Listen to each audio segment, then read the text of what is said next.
Is there at this very moment a global secret brotherhood plotting to control the world?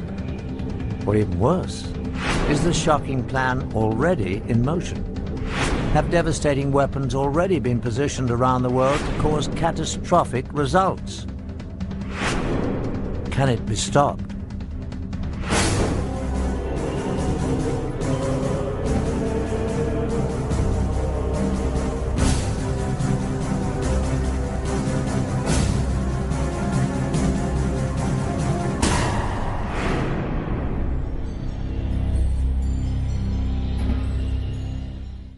Hello, I'm Patrick McNee. The Illuminati is said to be a global secret society that has been operating for centuries. A hidden brotherhood that includes some of the world's most influential people, people of all races and religions that hold top positions in government, churches, business, education, science, medicine, military, financial, and charitable institutions. A secret fraternity whose sole purpose is to take over control of the entire world's resources, finances, and its people. If such a powerful secret society does exist, it represents the ultimate threat to the free world. In fact, it means that right now there is actually no free world at all. Some say it's preposterous, but now for the first time ever we have obtained proof that not only such a global secret organization does exist, but it has infiltrated two of the most powerful intelligence agencies in the world. What's more, weapons of mass destruction have been hidden in the USA and other countries for future use. How could this happen? To get to the truth, we must first explore the dark reaches of the world's secret societies, whose history, rituals, and very existence are shrouded in mystery. Secret societies have existed for thousands of years. They all have one thing in common: unique knowledge, which they swear by oath to keep secret. For armed with this knowledge, limited to themselves, they believe they can control others. One of the earliest secret societies still exists today, the Masons. It is believed that its origins date back to ancient Egypt, when only a select guild of stoneworkers possessed special mathematical knowledge necessary for building the pyramids. Throughout history, Masons kept their methods to themselves so that only they could build the great structures throughout time that still stand today. First, the pyramids, and on to the great castles and cathedrals of Europe. But secret societies were not limited to tradesmen. The word assassin has its roots in a secret brotherhood of Shiite Muslim warriors that controlled northern Syria during the time of the early Crusades in the 11th century. Their speciality: they had perfected the art of killing. The sect was founded by Hassan-i-Sabah, called the Old Man of the Mountain, who ruled from a remote stronghold. Hassan indoctrinated his devotees with the promise that if they fought and died for Allah, they would live forever in paradise, full of heavenly and earthly pleasures. He used the gruesome power of torture and murder to give his teachings special impact and assure complete discipline and devotion. Hassan gave hashish to his fanatical disciples to induce a feeling of invincibility before sending them on suicide missions. Hence the name assassin was derived from the word hashashin, or hashish user. By 1100, the assassins were said to number over 70,000 fanatically devoted members. About the same time in history, another secret brotherhood was created, the Templars.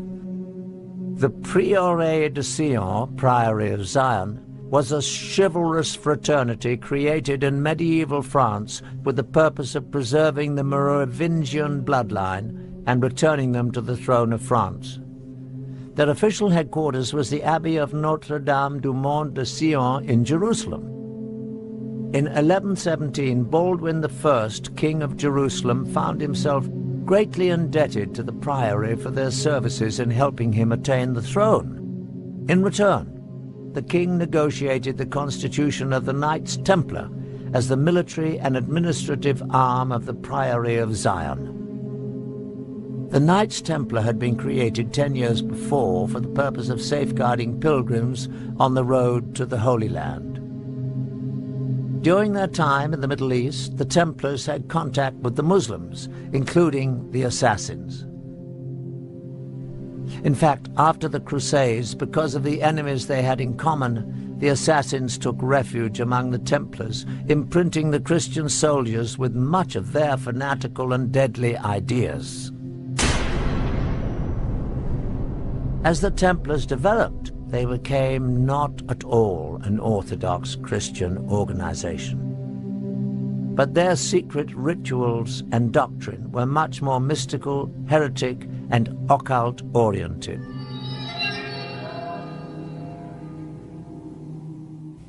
As the power of the Templars grew, the Brotherhood developed into a church within the church, handling their own banking, revoking excommunications issued by bishops, and they answered only to the Pope. Everything about the Knights Templar has at least an element of mystery about it. Right from its beginnings, it was founded just after the First Crusade, which had reopened the way between Europe and the Holy Land.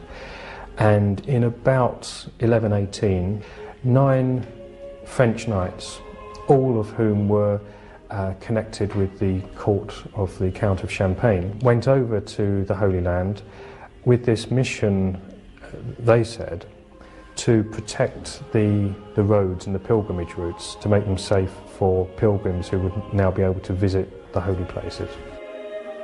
Now, once they arrived in the Holy Land, there's actually no evidence that actually did anything for 9 years or so. And right from the beginning, there's something that doesn't quite connect. And there's other evidence that this mission of protecting the pilgrimage routes was actually just a cover story. They actually went there for another reason. For some reason, these 9 knights thought that there was something to be found there. There's certainly evidence that they excavated beneath the Temple Mount. Archaeologists have actually found Templar artifacts from those excavations. As it turns out, the Templars spent very little time on the roads at all. Most of their 9-year stay was spent digging out old tunnels under the Temple Mount, the original site of the biblical Temple of Solomon. What were they looking for? The temples of Solomon had long since been destroyed. Yet in times of trouble, the priests were known to have hidden religious treasures in secret underground vaults until it was safe to remove them. The Bible tells us that the Ark of the Covenant and other treasures of the temple survived several foreign invasions in this way. Perhaps the Holy Grail had survived in the labyrinth under the temple as well, waiting for man to rediscover its power. Certainly it was no accident that the knights stationed themselves in a mosque that rested on the ancient site. In fact, it was after their stay that they changed their name to the Knights of the Temple, or the Knights Templar. A monk by the name of Bernard, who later became Saint Bernard, was involved in the formation of the Templars. Saint Bernard was involved in deciphering ancient Hebrew text. Bernard, although in many ways a very worldly person, was also very spiritual. In ways that are quite odd for his time, he was very much into the feminine side of religion, very much into the Black Madonna cults of, particularly of the south of France, which are very kind of mysterious, almost pagan. He had a great veneration for the feminine, embodied in lots of ways in the Virgin Mary, which was actually quite unusual for his time, and that appears to be the thing that drove him more than anything else. St Bernard was a very learned man again for his time, yes, he studied Hebrew texts, studied other texts as well. It could well be something that he found in there that gave these people the idea that there's something worth having in Jerusalem. It's speculative, but it's a good speculation. It seems a very logical thing. You have people studying these old documents who suddenly want to get their people to some of these old places mentioned in these documents. They're looking for something. Personally, I honestly don't know what it was they found, except that people considered it important. Nobody knows for sure. Whatever it was, nobody knows where it went. And it's a real mystery. But there's no shortage of theories, any of which could be correct. Documents, Ark of the Covenant, Holy Grail, whatever that is, but they certainly had their secret. A very old text records the find. We repaired to the secret vault and let down one of the companions as before. The sun at this time was at its meridian height, the rays of which enabled him to discover a small box or chest standing on a pedestal curiously wrought and overlaid with gold.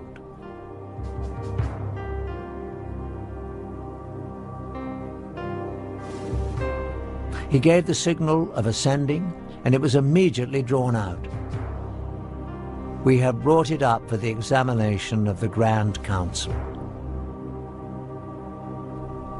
Just what was in this small box that got the Templars so excited? Clearly, a group of Christian knights, bound by the vow of poverty, were not interested in anything of material value. More likely, it was an object of great religious significance. To this day, we still do not know exactly what the Templars found in the secret vault. What we do know is that news of the find brought Count Hughes of Champagne, the man who bankrolled the expedition back to Jerusalem, to join his former vassals. Once there, he immediately gave up all his worldly possessions to serve under them, as one of the Knights Templar. It was after this discovery that the Grand Master of the Templars visited the Pope, and with Saint Bernard's blessing, the Order of the Knights Templar was officially recognized by the Church. All over Christendom, men rushed to join the Knights, leaving behind their families, giving over all their worldly possessions, and taking on the difficult vows of poverty and chastity. Vow of poverty actually is why they became wealthy, because anybody that joined the order, anyone that became a Templar Knight, had to give all their possessions to the order. And it became quite a prestigious thing for noble families to have some of their sons go into the Templar order. And of course, any money and property they had would go into the coffers. Also, when the Pope endorsed the order, gave it his blessing and said, this is a good thing, anyone that wanted to impress the Pope donated land and money to this new order, and actually on a colossal scale. None of the individual knights were allowed to own anything, so that all this material, that land, castles, livestock, and just pure money that was just given to them as a gift, went towards the order. Their reputation was as the most feared, efficient fighting force on the Christian side. They were kind of the special forces of their time. Also because they were this mixture of monk and a soldier. The Knights Templar had quite a career after the Crusades. They basically took over Europe financially, dominating all of the major industries, especially that of moneylending. They invented the modern checking system, and within a few years had all of Europe's kings indebted to them. They were far too big for their boots in many respects, certainly as far as the Pope and many kings were concerned. They were unbelievably rich. It seemed there was no stopping them, basically. Most historians believe that they got their comeuppance because of their wealth. Essentially, the French king who started the suppression of the Templars, Philip the Fair, essentially that he was jealous of their great wealth. And it is generally thought that he used accusations of blasphemy and sacrilege against them, but really he wanted their money.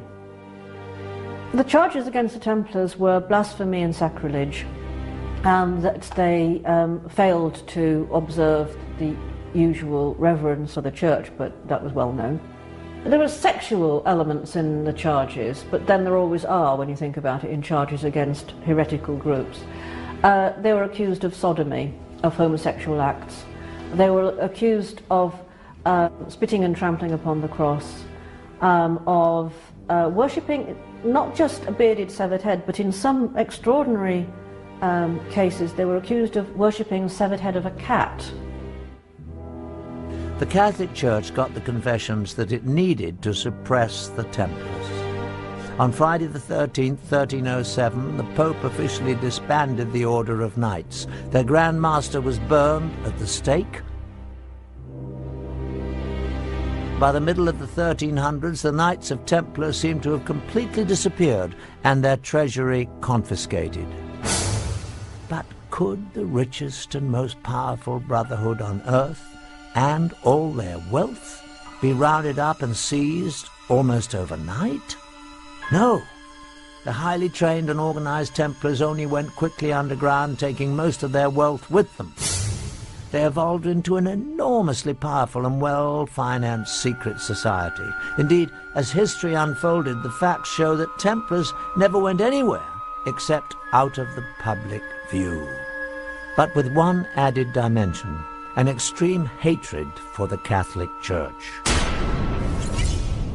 At the same time, the Priory of Zion assumed that they would meet a similar fate from the Church. They too seemed to disappear, but again, only from the public eye. Over more than 400 years, from the 14th through the late 18th centuries, the Masons, Assassins, the Priory of Zion, and the Templars existed as relatively isolated secret societies with a limited reach, until on May the 1st, 1776, in Bavaria, the human race saw what might be its darkest day. Adam Weishaupt, a Jesuit-trained professor of canon law, well-versed in the occult, formed a new secret organization that would unite all the secret societies for an unthinkable purpose: to gain complete control over the world and its resources, and to achieve total domination of its people. Weishaupt euphemistically described it as a new world order. His diabolical brotherhood was founded on a synthesis of the themes of secret societies that had gone before. He skillfully combined Masonic secret rituals and knowledge, the Assassins' Islamic mysticism, killing arts, and use of hashish, the Priory of Zion's influential membership, and the Templars' wealth, power, military science, and vendetta against the Catholic Church. To that, he added his own knowledge of the occult. It was not an accident that he chose May the 1st, a very important date on the satanic calendar, for the founding of his society. The group was called the Illuminati. The public translation was intellectually inspired. But Weishaupt himself said in private that the word was derived from Lucifer and meant holders of the light. The official seal of the Brotherhood was a mystical, unfinished pyramid, and an eye above it with rays of light emanating in all directions. The eye represented the all-seeing, all-knowing nature of the illuminated Brotherhood reigning above the world. To his followers, the founder listed the 5 top secret primary means that would be used to accomplish his dark goal of total world domination. 1. monetary and sex bribery would be used to gain control of men already in high places in the various levels of all governments and other fields of endeavor. 2. The Illuminati who were on the faculty of colleges and universities were to cultivate the best students for the cause. 3. Influential people and specially trained students under the control of the Brotherhood would be placed behind the scenes of all government, religious and financial institutions and used as agents. 4. The secret society would develop absolute domination of the media so that all news and information could be slanted to convince the masses that a one-world government is the only solution to our many problems. 5. The final phase of the operation would employ all resources in place to initiate military coups that would overthrow all opposing governments and put the world under one global government controlled by the Illuminati. The group was originally composed of 32nd-degree Masons and used various Masonic lodges as recruiting grounds and fronts. The highest-ranking Mason to be recruited was a nobleman from North Germany, Baron Carnegie, also known as Adolf Francis, a major player in the European Masonic scene. The Illuminati were extremely secretive, even identifying themselves and their chapters by assumed classical names. For example, Weishaupt was Spartacus, Carnegie was Philo, the headquarters was Eleusis, Austria was Egypt, etc. Dates were given in a sort of cryptography. Under Carnegie's guidance, the ranks of the Illuminati grew to over 3,000. But so much rapid success also brought opposition. The Jesuits especially had fought the Illuminati from the first, and eventually all priests became its active enemies. The Catholic Church went on the offensive against the secret brotherhood. In fact, priests raised so much opposition that the governor of Bavaria declared the Illuminati to be an outlaw conspiracy by edict in 1784. Many Illuminati were imprisoned, and some, including Weishaupt, were forced to flee the country. Soon, not only Illuminism, but also Freemasonry was forced out of Bavaria. By the end of the 18th century, the Illuminati seemed to have completely disappeared everywhere. But the Illuminati was not really gone any more than the secret societies that preceded them.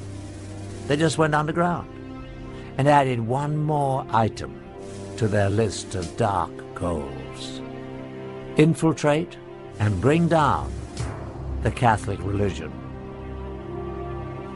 When we look around the world today, what do we see of the secret societies?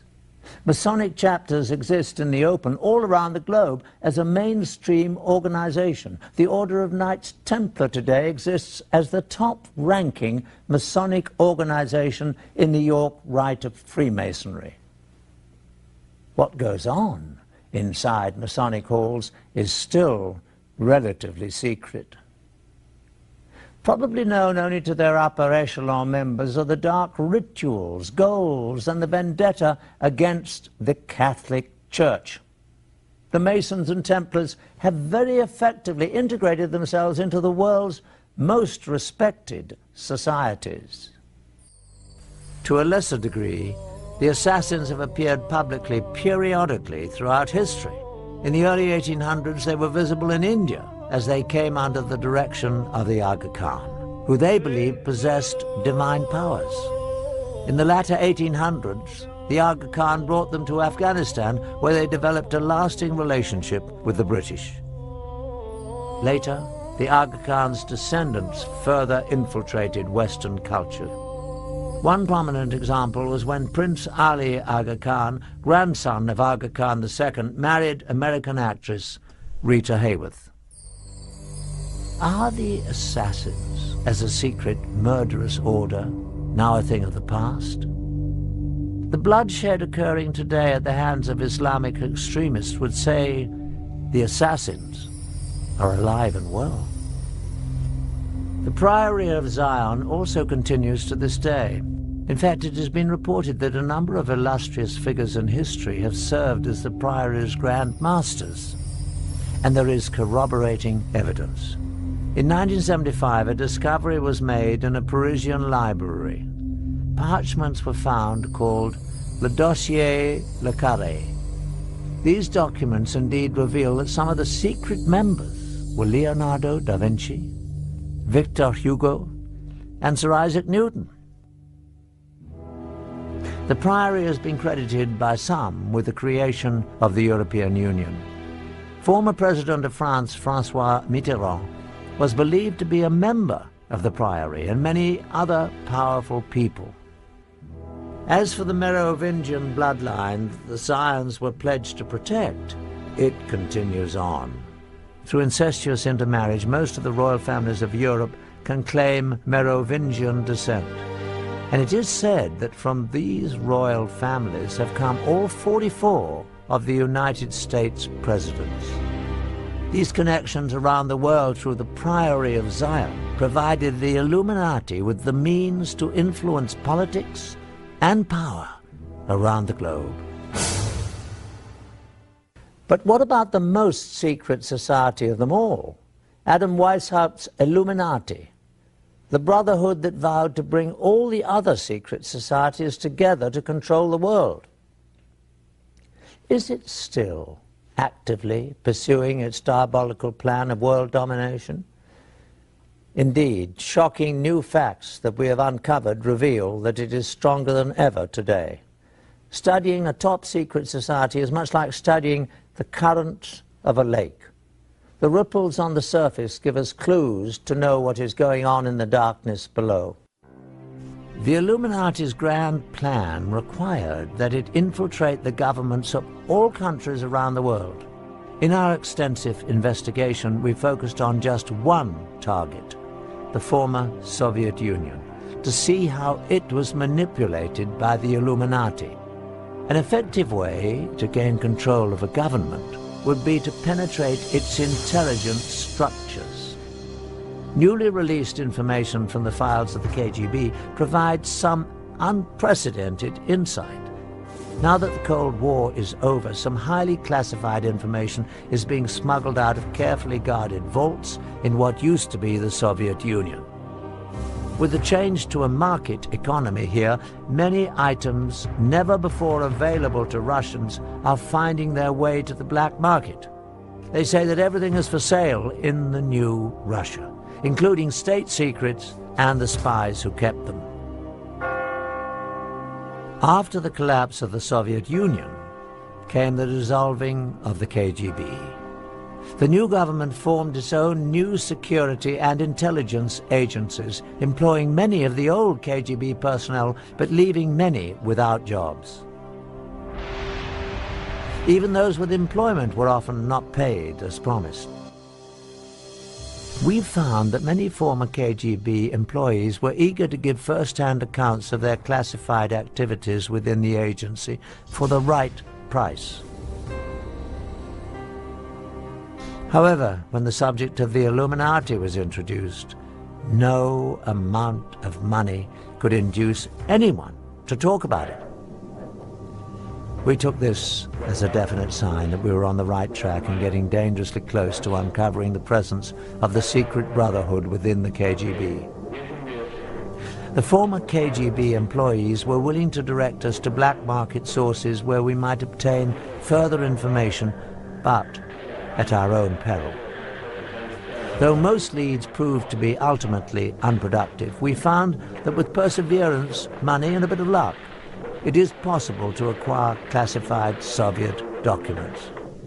Using a hidden camera, we recorded numerous meetings over a period of months in which we attempted to obtain relevant materials.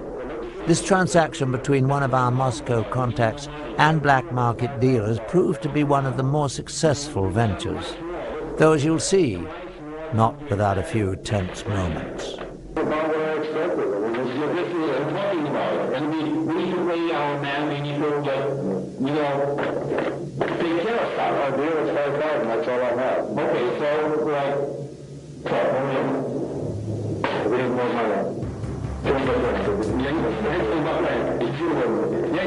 I'm talking, we need more money, okay?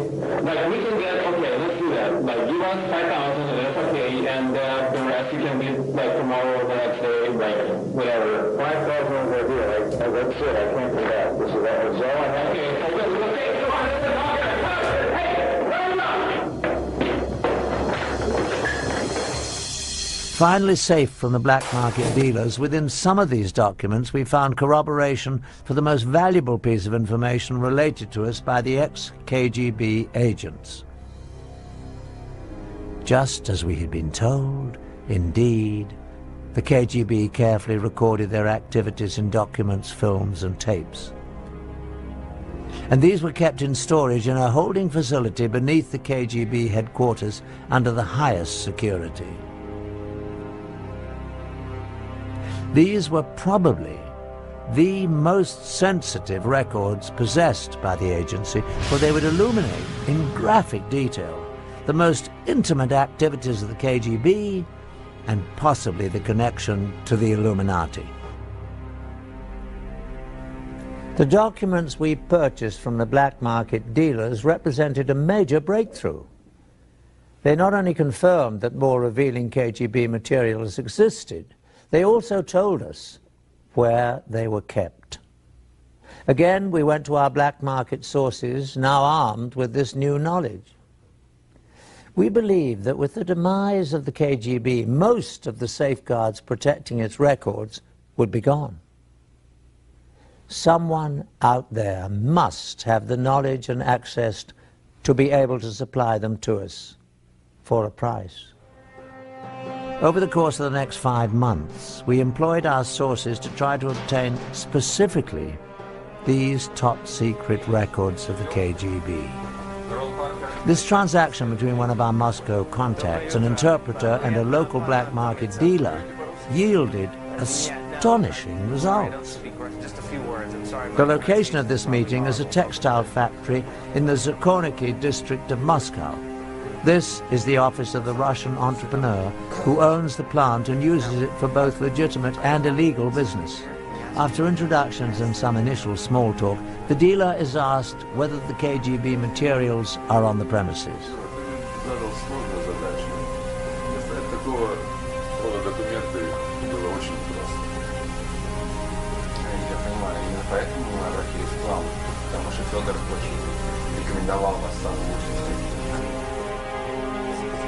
From a safe, documents are produced that relate to the films and tapes the dealer has promised to deliver.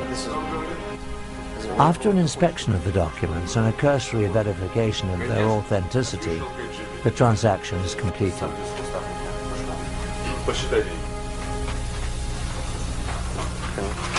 Okay, well, thank you. Спасибо.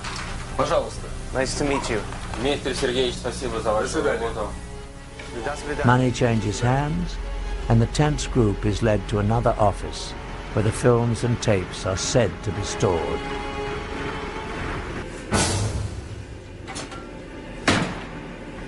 And finally, the graphic films, tapes, and documents we'd heard about surfaced.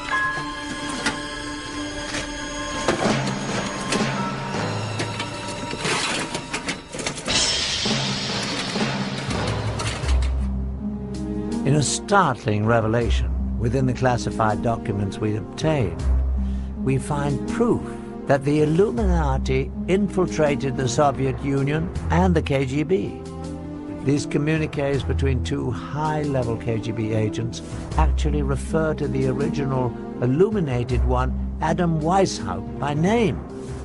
They go on to allude to a connection with two past rulers of Russia, Joseph Stalin and Nikita Khrushchev. Our mission to place agents within the walls of the Vatican is a goal that the founder Weishaupt talked about 200 years ago. It is something that has been attempted through the years by both Stalin and Khrushchev with no success, but I believe we can finally do it this time. What's more, in the lab our investigators made an alarming discovery. A magnified view reveals that an unnoticeable dot The period at the end of the final sentence on the page is actually a seal. It is the unfinished pyramid with an eye and triangle above it. The official insignia of the Illuminati, a marking used by the secret society since its creation in 1776. The KGB was determined to infiltrate the Vatican. Why would this, of all places, be of such critical interest to the Russians? The answer is simple. The Russians would have no interest in the Vatican, but the Illuminati would. Not only would it further the vendetta against the Catholics, but it would be important for the greater purpose of gaining control of the world. The Vatican may be the most powerful force on the planet for influencing people. Policies dictated by the Vatican affect 1 billion people spread across the globe on every continent, in comparison to less than 300 million under the direct influence of the US or the former USSR. Reigning at the top of this vast empire of followers is one man, the Pope, whose words and wishes are considered by his followers to have divine inspiration. No other person on earth has such extraordinary power and influence. The Illuminati would have a great interest in exerting whatever influence they could on the Pope and his advisors. The KGB had a staff of agents permanently assigned to Rome, but the Vatican City exists as a very closed world, an officially recognized independent state with its own government. In effect, it is a sovereign state existing within the city of Rome.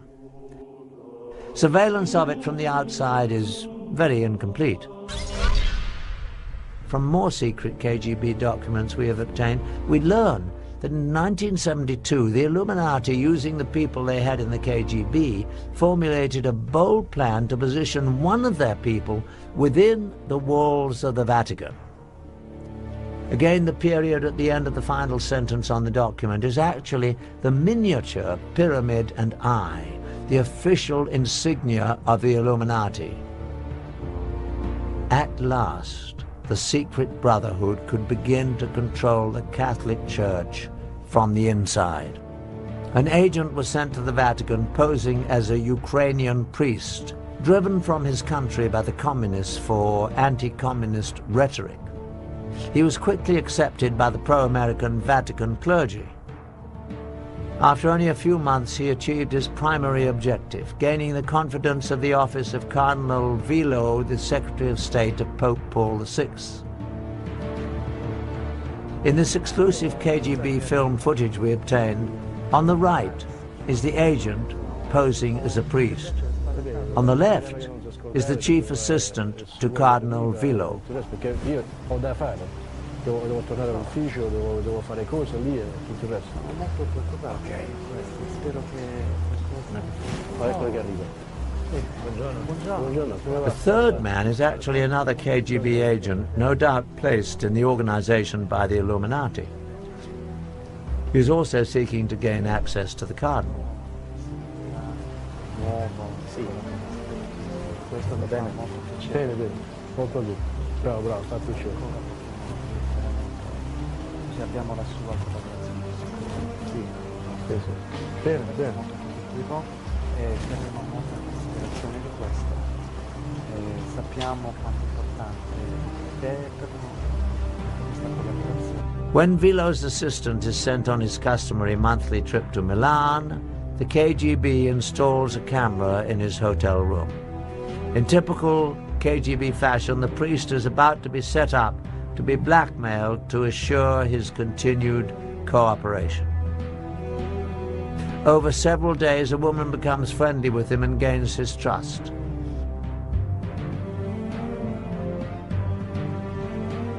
The film shows that the trap was well set.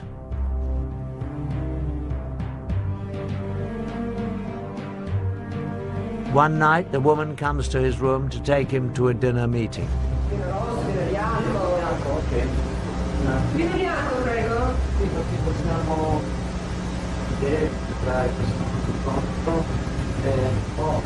Ho soltanto del buon vino rosso, che dice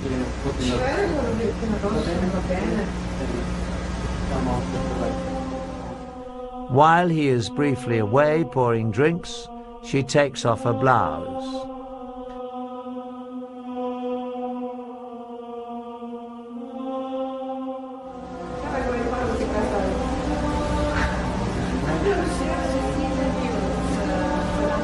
The film ends abruptly. But no matter what the outcome of the encounter was, the brief shot of this priest with a half-dressed woman in his room is damaging enough to guarantee his future assistance in the surveillance of Vilo's activities. Certainly in the near future, the Illuminati-controlled KGB agents will begin looking for ways to manipulate Vilo himself. Once that is accomplished, they will be extremely close to the very heart of the Catholic religion, Pope Paul VI. But it appears that the Illuminati was not content with exerting only influence to control the Vatican. They sometimes resorted to murder. Since the founding of the Illuminati, a number of officials have died at the Vatican under highly suspicious circumstances, including 3 popes. In each case, the death of the official was timed so as to have a great political significance, the telltale mark of the secret brotherhood influencing world politics for their benefit. In 1939, Pope Pius XI was poised to release a statement condemning both the Nazis and the fascists, groups doing the kind of evil that the Illuminati would be behind. But before he could make the public statement, he suddenly died. A close assistant, Cardinal Tisserand, was heard to repeat again and again in French, "They have assassinated him! They have assassinated him!" His body was quickly embalmed, making an autopsy and proof of cause of death impossible. In 1978, it seemed the secret brotherhood might again be using murder to manipulate the papacy. Paul VI suddenly died.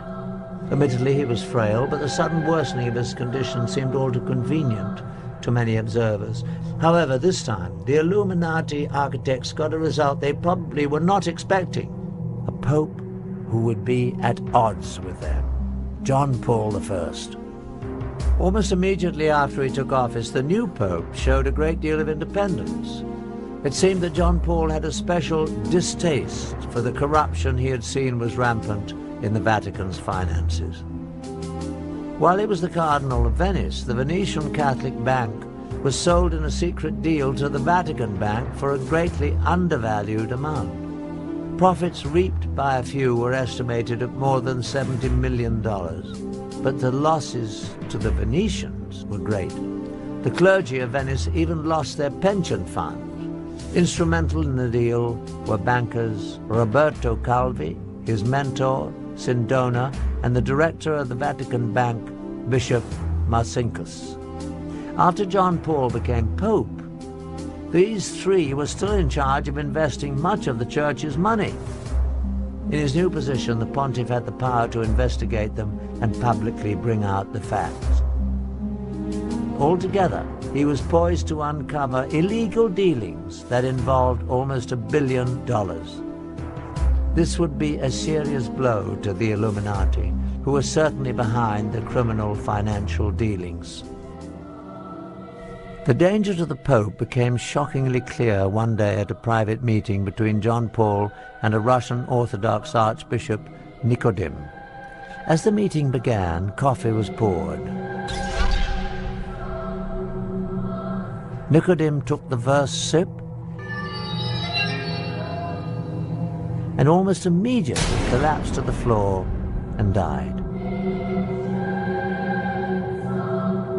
His face was very contorted in a horrible and unnatural grimace, as if the death was very painful.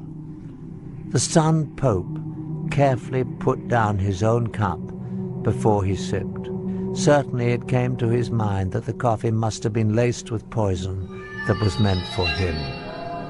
The official doctor, however, quickly proclaimed that the Archbishop had died from what had become the standard cause for deaths at the Vatican, a massive coronary. All the facts surrounding the mysterious death of the Russian Archbishop Nicodim pointed toward an assassination attempt and a cover-up. The Russian's body was embalmed very quickly after his death, without a prior complete medical examination. After the embalming, it would be impossible to perform an accurate autopsy to determine the cause of death, particularly if it involved poison. Also, the coffee the Archbishop drank was never collected for analysis, and no forensic investigation was ever carried out.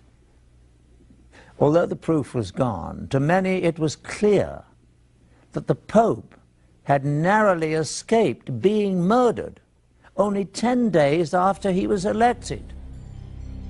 The experience proved so frightening that John Paul called a secret meeting with his top 4 cardinals to discuss the situation. The meeting took place on September the 28th, 1978.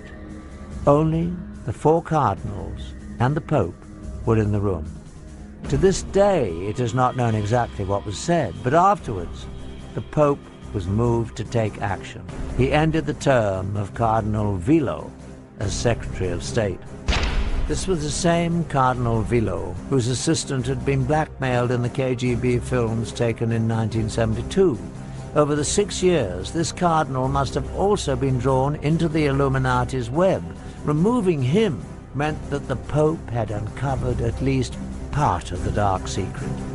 But even John Paul could not avoid his fate at the hands of the Illuminati. That night, the pontiff retired earlier than usual and took with him detailed notes of the secret meeting to deliberate upon. At 5 a.m. the next morning, the Pope's closest attendant, Sister Vincenza, became concerned. His Holiness had never overslept before. She appeared inside his door. John Paul appeared to be sitting in bed with the light on as if he were reading. Various papers were around him. But to her horror, his face was frozen in the same agonized contortion she had seen on the face of the dead Russian Nicodim only days before. After only 33 days as Pope, John Paul was dead. After more than 200 years of protecting their secret ways, the Illuminati was very thorough at covering its tracks. Although the Pope had relieved him of his Secretary of State duties just hours before, Cardinal Vilo took charge. As the senior cardinal, he was now, in essence, the temporary Pope. He first locked himself in the papal bedroom and collected prescription medicine from the bed table and most of the papers in the room, including notes of the secret meeting. Also taken were the candies the pontiff often enjoyed while reading, and even the Pope's reading glasses and slippers. All these items were never seen again. Next, Vilo sent Sister Vincenza away to a convent after forbidding her to tell anyone that she had found the pontiff dead and anything about what she saw. And then at 6:10 a.m. he ordered embalmers to be summoned.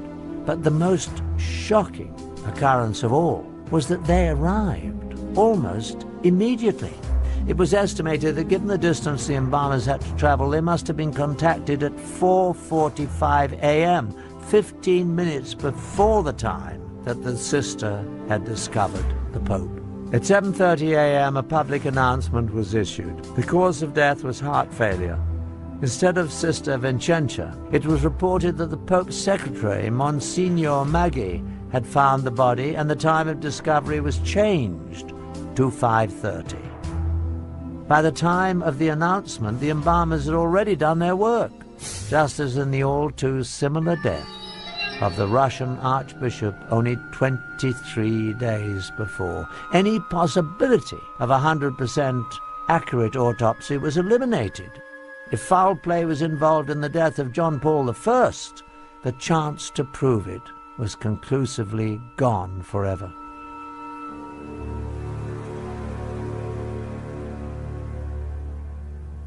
Ten days after John Paul's funeral, Cardinal Vilo assembled the conclave to elect a successor. The official electing body includes 111 cardinals. Once sequestered in the Sistine Chapel, the cardinals must invoke the power of the Holy Ghost to guide them to their decision. But in truth, the principal candidates for Pope are not determined behind the closed doors of the conclave. These decisions are made in the elegant restaurants of Rome, where the most powerful cardinals meet for their dinners and lunches. When the cardinals finally entered the Sistine Chapel for the closed-door session Sunday morning, October the 15th, 1978, it became the scene of a theatre of political manipulation on all levels, from promises whispered between cardinals to heated debates, with each ballot tensions elevated. After the 8th ballot, white smoke billowed up from the Vatican, signaling that a new pope had been elected. It also signaled a staggering defeat for the KGB and the Illuminati. The new pontiff was a staunchly anti-communist Pole, John Paul II. But the Illuminati does not accept defeat easily. On May the 13th, 1981, Mehmet Ali Agca, a man wanted in Turkey for murder, stood outside the Vatican Basilica in the crowd waiting for the Pope to ride through. According to Ali Agca's own account, John Paul came out of the Vatican about 5 p.m. in a white Jeep. As the Pope came by, Ali Agca pulled a pistol up and fired 3 times before being wrestled to the ground by the crowd. The pontiff was seriously wounded, but he would recover to continue his papacy. At first, Ali Agca asserted that he had acted on his own, but investigators became convinced that a much larger conspiracy had used the obviously unstable and dangerous man as a tool for assassination. Soon, Ali Agca admitted that the shooting was part of a Bulgarian conspiracy masterminded by the KGB. But of course, both Bulgaria and the Soviet Union denied any involvement. When the jury announced Ali Agca's conviction and life sentence, he seemed shocked that he'd been left to bear the responsibility for the crime alone. Then he began laying out the precise details of the conspiracy to Italian investigators, naming all those involved. On November the 25th, 1982, Serge Ivanov Antonov, an employee of the Bulgarian National Airline, was arrested in Rome and charged with involvement in the assassination attempt. Soon, the list widened to include 3 other Bulgarians and 4 Turks. In July 1983, as Agca was being transported to another facility, the world saw him publicly admit the KGB connection, as he shouted to reporters that the KGB and Bulgarian intelligence services were involved. Later, he explained that he had been trained in Bulgaria and Syria by KGB experts in international terrorism. He also admitted that Antonov was an accomplice along with 2 Bulgarian embassy employees. In 1984, Italian judge Lario Martella was convinced that the KGB and the Bulgarian Secret Service were involved in the assassination attempt on Pope John Paul II. The judge released this finding based on the following facts. Agca used a perfectly forged passport to enable his entrance into Italy, something available only from highly sophisticated sources. He also had enough money to allow him to stay for extended periods in Bulgaria, Switzerland, and several other European countries. There was evidence that he received substantial assistance in his activities in Italy leading up to the assassination attempt. In spring, the trial of 8 men accused of conspiring to kill the Pope convened, and the facts began to emerge. During the trial, several Turkish defendants testified that they aided Agca in his travels from Turkey through Bulgaria to Italy. Another said he had made payments to Agca from the Bulgarians on trial. One admitted delivering the assassination weapon to Agca in a Milan restaurant. By the 1980s, after 2 centuries of positioning their people in high places, the Illuminati had apparently gained control of the Italian courts. In the end, to the amazement of most observers, the Italian court found that there was insufficient evidence to convict the conspirators. The Agca case not only illustrated that the secret brotherhood had compromised the Italian judicial system, it also showed that the Illuminati had reached the very top of the KGB. In 1990, Viktor Ivanovich Shemov, a KGB major who defected to the US, made a shocking admission. Before he escaped from Russia in 1980, he received an order to obtain all the information possible how to get physically close to the Pope. The order was signed by Yuri Andropov himself, at the time the head of the KGB, the same Yuri Andropov who would only a few years later become the head of the Soviet Union. The Illuminati's final step to domination called for military coups around the world to seize power in order to create one global government controlled by them. To accomplish this, they would use the huge surplus of catastrophic weapons stockpiled in the USSR to threaten the entire world. Although the KGB was the most well-known, it was not the only espionage entity run by the former USSR. Another agency just as massive but even more secret than the KGB was the GRU, carrying out military intelligence.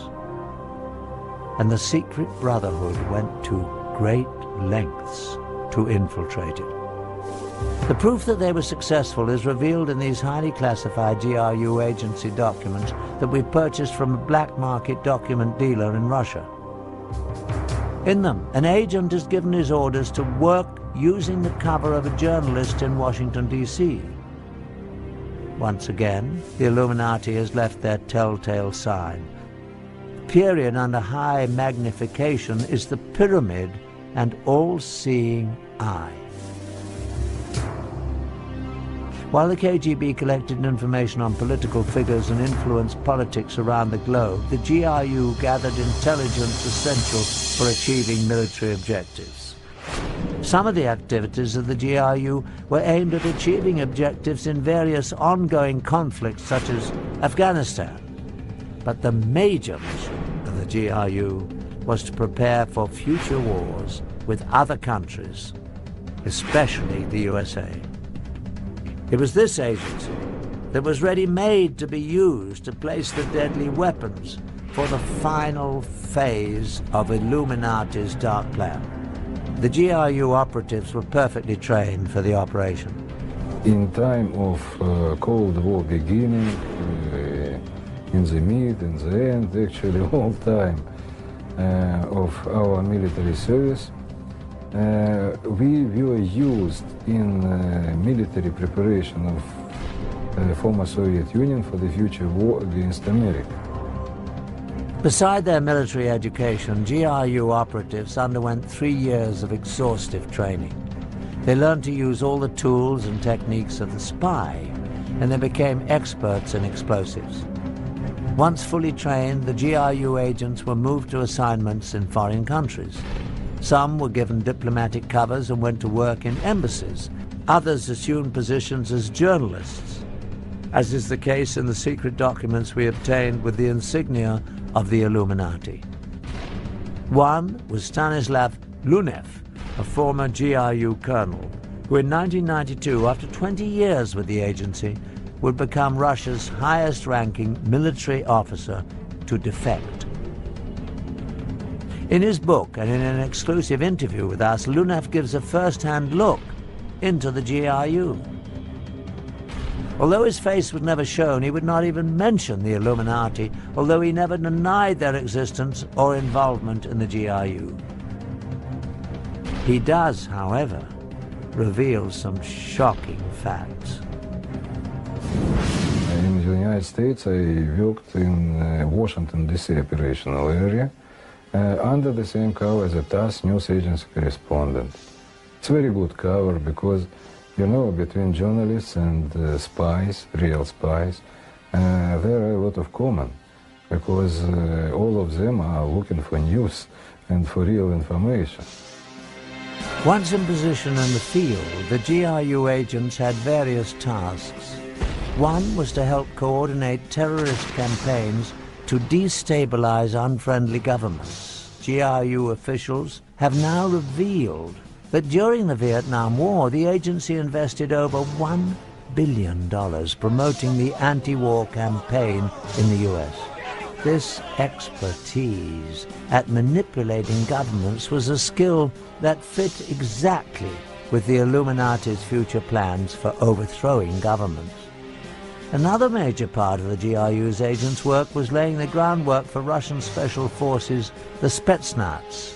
These elite troops under the GRU would penetrate countries to perform military sabotage when needed. Some would blow up strategic targets such as power stations, bridges, and communication centers. Others would form assassination squads to kill government leaders and their families. This was an ability of great value for the Illuminati for world domination. In order to bring the Russian special forces into foreign countries when required, the GRU needed to assure themselves that they would have access to cross the borders. For this, they relied on the expertise of the KGB. The agency excelled at gaining entry into unfriendly countries. They needed to be able to consistently position their spies and smuggle out information. Again, the KGB often used sex and blackmail to accomplish its goals.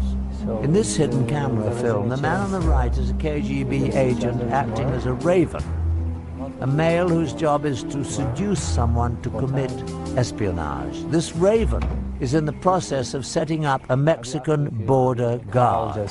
I'll get it replaced. Okay. More. So it's very interesting. Once this border guard was hooked, KGB agents could freely cross into the US from Mexico at this station. This information would then be passed on to the GRU, so they too could use the access to bring in agents and the Spetsnaz when they were called for.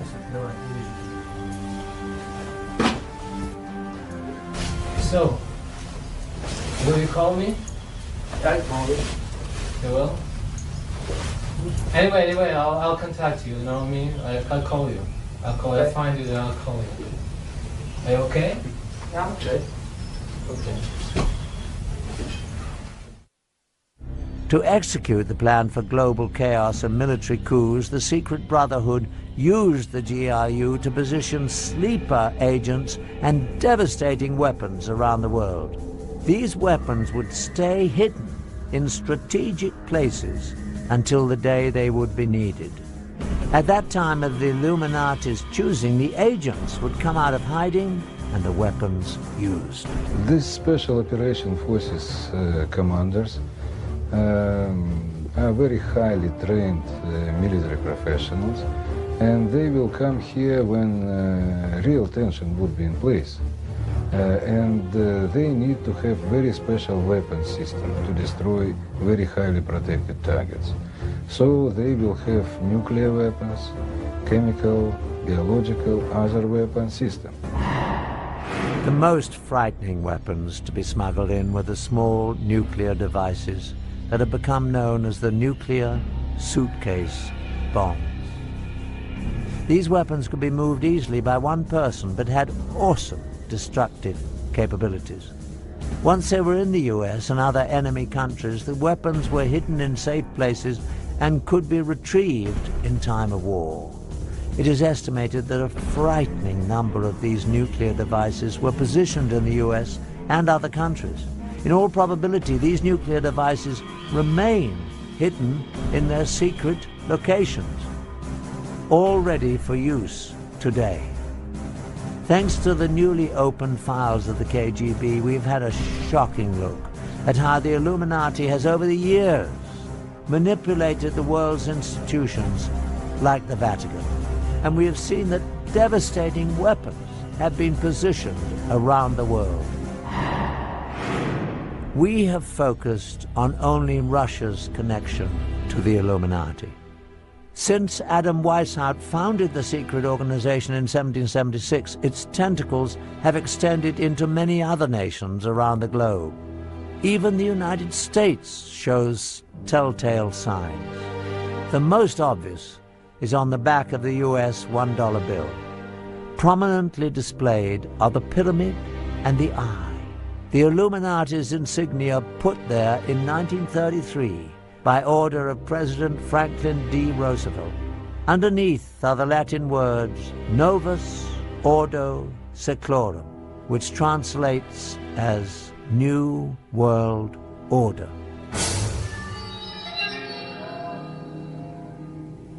Can the unthinkable plan for Illuminati global domination be stopped? The only thing a secret society fears is being exposed. Today, books on the frightening subject are gaining wide distribution. The internet is filled with information about the secret organization. We can only hope that the people of all nations around the world will see the signs and heed the clear warning that there are those lurking in the shadows who are planning to take away our freedom. I'm Patrick McNee. Thanks for joining me.